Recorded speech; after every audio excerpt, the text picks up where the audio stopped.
পশ্চিমবঙ্গের কলকাতার new market এলাকায় ৫ তলা হোটেলে ভয়াবহ অগ্নিকাণ্ডে শিশুসহ অন্তত ৮ বাংলাদেশির মৃত্যু হয়েছে। দগ্ধ অবস্থায় হাসপাতালে ভর্তি ৬ জন। হতাহতরা চিকিৎসার জন্য কলকাতায় গিয়েছিলেন বলে জানা গেছে। এসি বিস্ফোরণে আগুন লেগে থাকতে পারে বলে প্রাথমিকভাবে ধারণা করছে পুলিশ। হোটেলের অগ্নি নিরাপত্তা ব্যবস্থায় ত্রুটি থাকার কথা জানিয়েছেন স্থানীয় সাংবাদিকরা। অগ্নিকাণ্ডের ঘটনায় হোটেল শিখা ইনের মালিকের বিরুদ্ধে মামলা দায়ের করা হয়েছে। মধ্যরাতে সবাই যখন গভীর ঘুমে তখনই হোটেলে লাগে আগুন। মুহূর্তেই ছড়িয়ে পড়ে ধোঁয়া আর আতঙ্ক। প্রাণ বাঁচাতে ছোটাছুটি শুরু করেন হোটেলে অবস্থানরতরা। কলকাতার ব্যস্ততম এলাকা নিউ মার্কেটের কাছে মির্জা গালিব স্ট্রিটের ৫ তলা ভবনটির বিভিন্ন তলায় ভিন্ন ভিন্ন নামে হোটেল পরিচালিত হয়। ৩ তলার শিখা ইন হোটেলে এই আগুনের সূত্রপাত। আগুন ও ধোঁয়ায় ওপরের তলাগুলোতে আটকা পড়েন বহু মানুষ। খবর পেয়ে ঘটনাস্থলে পৌঁছান দমকল কর্মীরা। সিঁড়ি দিয়ে ওপরের তলায় পৌঁছানোর চেষ্টা করলেও ঘন ধোঁয়ার কারণে উদ্ধার কাজ ব্যাহত হয়। পরে আটকা পড়াদের বের করে আনার পাশাপাশি আগুন নিয়ন্ত্রণে আনা হয়। ভয়াবহ এই অগ্নিকাণ্ডে শিশুসহ বেশ কয়েকজনের মৃত্যু হয়েছে। তারা সবাই বাংলাদেশি নাগরিক বলে জানিয়েছে কলকাতা পুলিশ। তারা চিকিৎসার জন্য কলকাতায় গিয়েছিলেন।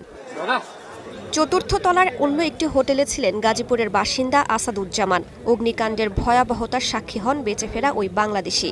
আগুন লেগেছে 3 তলায়, পরে দিয়ে ধোঁয়া বেরোচ্ছে। পরে আমি হোটেলের সুপারভাইজার মানে তারা যা আছে, তারা 4 জন স্টাফ আছে। পরে ওনাদের রুমে গিয়ে ডাক দিলাম, আগুন লেগেছে। রুমে থেকে ওই পূর্ব পাশে সিঁড়ির পাশে আগুন লেগেছে। 3 তলায় সিঁড়ির পাশে আগুন লেগেছে। আর পরে আপনার নিচে আর যাওয়ার কোনো পরিস্থিতি নাই। আগুনের কারণ এখনও নিশ্চিত নয়, তবে এসি বিস্ফোরণে আগুনের সূত্রপাত বলে প্রাথমিকভাবে ধারণা করছে পুলিশ। হোটেলগুলোতে অগ্নি নির্বাপন ব্যবস্থা উন্নত নয় বলে অভিযোগ স্থানীয়দেরও। ঘটনার পরপরই পালিয়ে যায় হোটেলের কর্মীরা। ওই সব ফ্ল্যাটে 2টো রুম 3টা রুম ফ্ল্যাট ছিল, ওখানে ওরা গেস্ট হাউস করে নিয়েছে। ফায়ার के एनओसी नहीं, कलकत्ता पुलिस के एनओसी नहीं, फूड के एनओसी नहीं, कॉर्पोरेशन के एनओसी नहीं। ইলিগাল কনস্ট্রাকশন করা হয়েছে। এটা এগুলো সবই হোটেল। হ্যাঁ, এটা হোটেল, এটা ইলিগাল বানিয়েছে। এটা পুরো ওপেন স্পেস ছিল, এখান থেকে লোক বের হতে পারত। ঘটনাস্থল পরিদর্শন করেছেন পশ্চিমবঙ্গ সরকারের 3 জন মন্ত্রী। অগ্নিকাণ্ডের পেছনে বিগত সরকারের অব্যবস্থাপনার অভিযোগ করেছেন তারা। যিনি মন্ত্রী ছিলেন তিনি মেয়র ছিলেন, তিনি কি করে তার অফিস থেকে কি করে দেওয়া হতো, ট্রেড লাইসেন্স দেওয়া হলো কি করে? হোটেলের অগ্নি নিরাপত্তা ব্যবস্থা খতিয়ে দেখছে পুলিশ। এরই মধ্যে শিখা ইন হোটেল মালিকের বিরুদ্ধে নিউ মার্কেট থানায় মামলা দায়ের হয়েছে। রাইসা জান্নাত, স্টার নিউজ।